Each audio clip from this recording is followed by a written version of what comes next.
Mr. President, as a former English major, one of the great tales from Greek mythology was the legend of King Midas. The story goes, Midas was granted a wish. He wished that everything he touched would turn to gold. At first, it seemed like a blessing. Twigs became gold, stones became gold.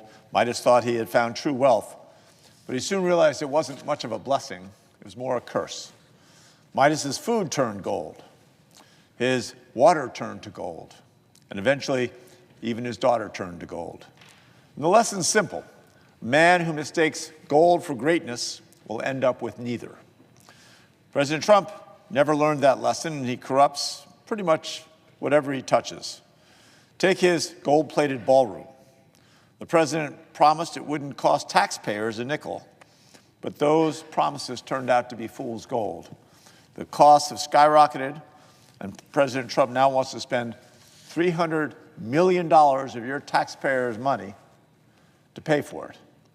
He's not building affordable housing in Denver or Durango. He's building a ballroom for himself and his rich friends to enjoy. President Trump promised to drain the swamp. Instead, he's turned the reflecting pool into an algae-infested bird killer. The administration awarded a no-bid contract for this project to President Trump's neighbor, one of his donors. The renovation was supposed to cost $1.5 million. It's now estimated at $16 million, and the job still isn't done. President Trump isn't working to extend the Affordable Care Act subsidies or reverse the Medicaid cuts that will kick 240,000 Coloradans off their health care.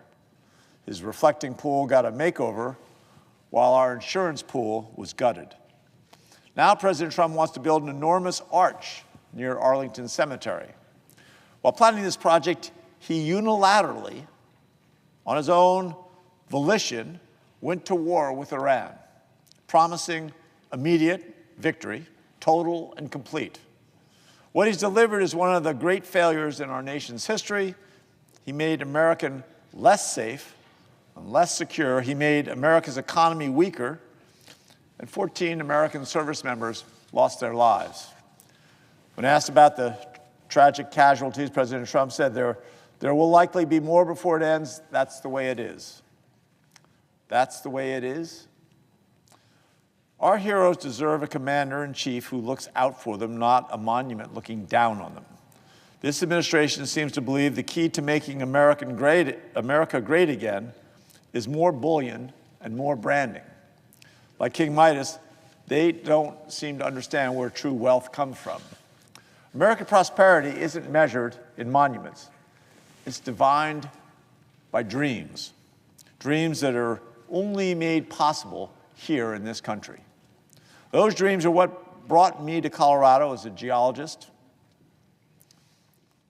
20 years ago, I should say back 45 years ago. And they're what inspired me to enter public service, so that one day my sons, your daughters, will inherit a country where everyone has an equal shot at life, liberty, and the pursuit of happiness. But right now, the American dream is slipping out of reach because the deck is stacked against working people. Whether your biggest worry is fuel or fertilizer or gas or groceries, whether you live in a mountain community or an inner city, whether you're surrounded by cows or concrete, this administration's misplaced priorities are making life harder for you. And I don't think it has to be this way. First, we've got to stop the bleeding from this administration. We've got to end the illegal war, end the disastrous tariffs.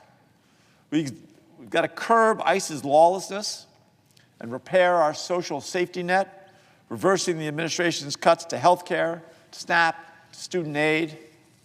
But then we got to get back to making your life better once again.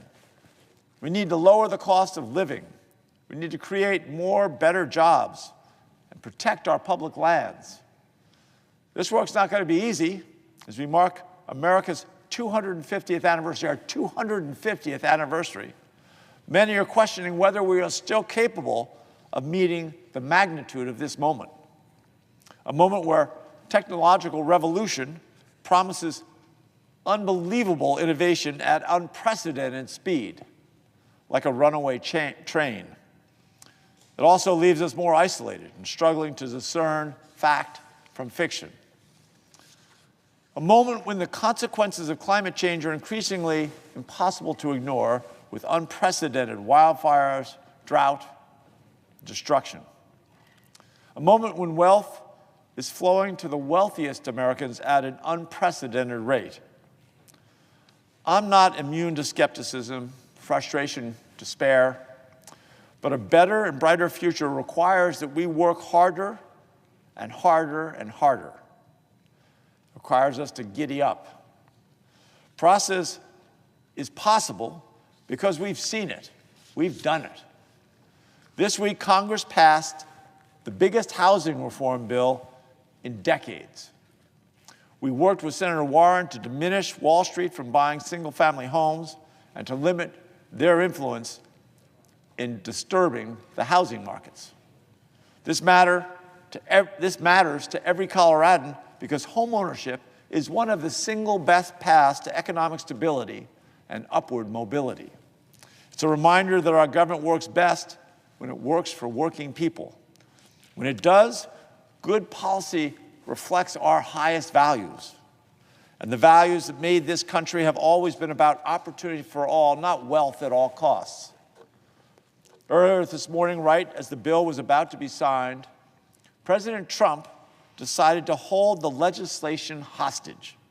Instead of passing this common sense bill, he wants to peddle a voter suppression bill that has literally nothing to do with housing.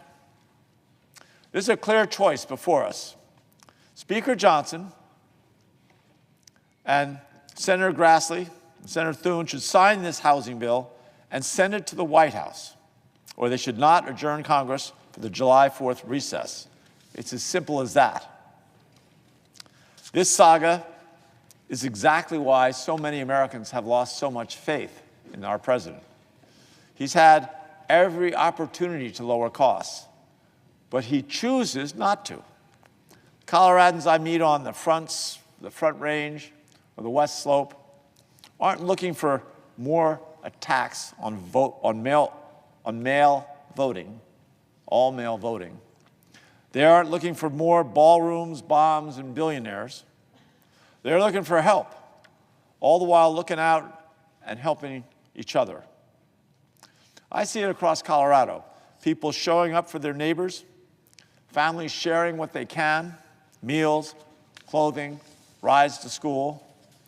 America's wealth has never been found in monuments, reflecting pools, or arches. It's found in our families. It's found in our communities. It's found in you. Our charge has always been to help each other and to keep the American dream alive for the next generation. That's what it's always meant to be a Coloradan. That's what it's meant to be an American. And that is worth more than gold. Thank you, Mr. President. I yield the floor.